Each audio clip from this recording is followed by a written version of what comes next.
If you wanted to change the world, affect positive change, help to create a more just and inclusive and even happier society, wouldn't you want the biggest platform you could possibly access?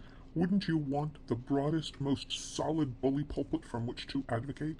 Wouldn't you opt for the biggest, shiniest megaphone you could get your hands on? Of course you would. Which reminds me that from the first announcement that Harry and Meghan would be departing the royal family, I could not wrap my head around the why. Why would they give up a platform like being a member of the royal family provides when, clearly, and for all their talk of privacy, they were planning on staying in the public eye, living a life of service, as they insisted, or maybe doing what it is they actually seem to be doing these days, which is focusing on becoming royal influencers.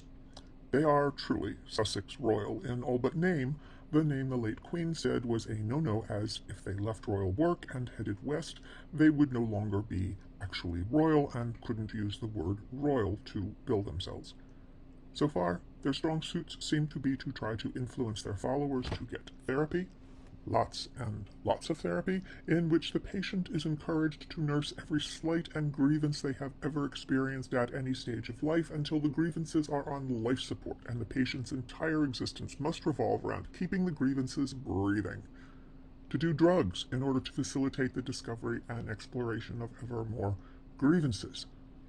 To disparage and ultimately discard their families wholesale, should that family or families do some small thing that the follower finds the least bit objectionable, being photographed by the paparazzi, or wondering what family traits an unborn child might inherit, or not providing a bride with the exact tiara she demands the moment that she demands it. Most of all, they seem to want to influence people to give them awards for being influencers. It is baffling that anyone who professed to want to live a life of service would squander the opportunity Meg and Harry were handed on a coat of arms engraved Britannia silver platter. I do wonder if they have regrets. When, for example, the Prince of Wales travels to Poland, as he did just last month, to, quote, underscore continued British support for Ukrainians in the fight against Russia, unquote, does Harry think, gee, that could have been me? I was a soldier, and I could have represented my family to the brave British troops fighting in Ukraine.